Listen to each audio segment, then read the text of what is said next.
I think we've beaten that to death. I might summarize it in three simple things. The thing that gets people to attend is the hand on the shoulder, making eye contact and assumptively asking them who they're going to bring, and then getting a written commitment of who they're planning on bringing. That's the sign up sheet. But the reason for the sign up sheet is I give them a piece of paper and they write down who they're planning on bringing and their phone number and so forth, so that they've made a commitment that they're bringing somebody. And you should do all the other things. Send 5 postcards, post a sign on the bathroom door, also, post a sign on the toilet and over the mirrors and everywhere else. What makes it work, though, is the hand on the shoulder, making eye contact, isolating faces. Who from your third grade class would you like to bring into the buddy day? Who from your Boy Scout troop would you like to bring in from the buddy day? And then having them put it in writing, which then anchors in that they're making a commitment to contact those people and invite them down. Um, the way that you get good results converting them to students is you just require the parents to be there, right? And again, I can send invitations home, one thing or another, but I want the parent required to be there to show up with the child, and all of the other rigmarole.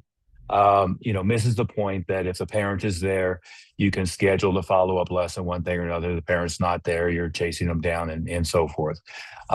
If I have a student signed up for bringing 5 friends and I have 5 phone numbers, yeah, I'm going to call them ahead of time and I'm going to send them information and I'm going to do all that. But then I'm just, the bottom line is going to be parents required to be here to at least drop off, pick up, and we suggest that they stay.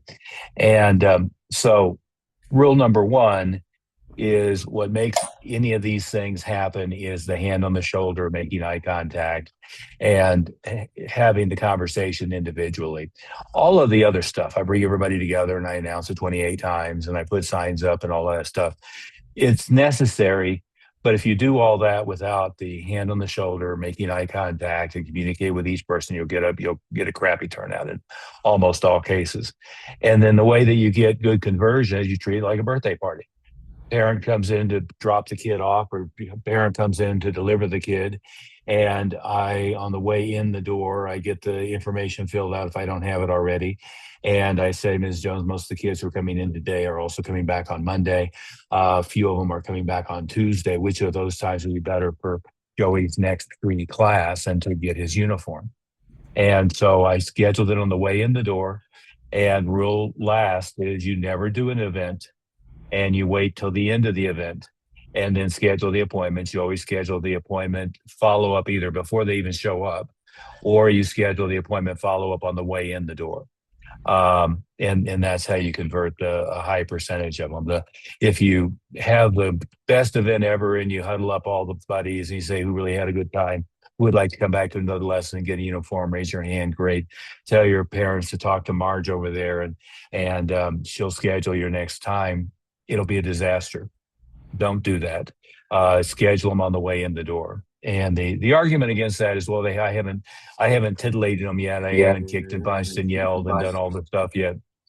Bob, we have some other conversation going on. But the reality is, if you schedule it on the way in the door, and then you'll be much better off. And then Riley, as far as getting overwhelmed, good. Let's hope you do a few times. Yeah. We were at one of these in Fresno. Now, Smith, remember this? They had a buddy day and they had, like, I don't know, 140 people bring an average of 2 friends each. And this was not a big school. This was maybe 2,000 square feet. And I mean, it was packed. It was absolutely sardined. I've never seen anything. And if you end up packed and sardined, you teach whatever thing you can teach was as packed and sardined. You divide, you have them all count off 1 to 6, and all the ones get up and they get to do something. Then all the threes get up and they get to do something, and all the sixes get up and they get to do something, and rotate it around. Or, you send them out on the sidewalk to do something. You just deal with it. But by the time it's done, you're going to have some parents going, "Oh, that was a zoo," and you're going to be, "Oh yeah, we had a really good turnout." Pretty amazing, isn't it? I mean, that's the conversation you have. Now, what are your thoughts on this? We've got our different classes. We've got our black belt qualification class, or our basic class, and we've got our intermediate and advanced classes, and some of them are on different days and that sort of stuff. What if we did, on Monday we did our basic class, on Tuesday we did our intermediate, Wednesday we did our advanced? Does that kind of sound like in line with something you might do to kind of control some of that chaos? No, right? Where are all of your buddy referrals going to come from?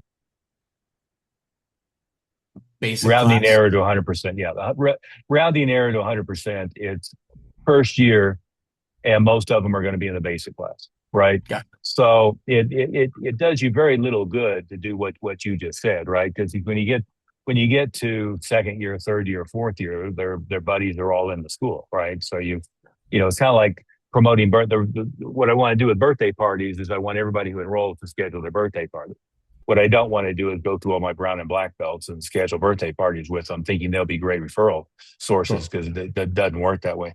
So no, that really doesn't help. You can certainly have 3 or 4 days, right? So if you have basic class and then your level one class, whatever you're calling the first year, once they're renewed, you could have 2 or 3 days. I mean, we've had buddy days that it's every day this week.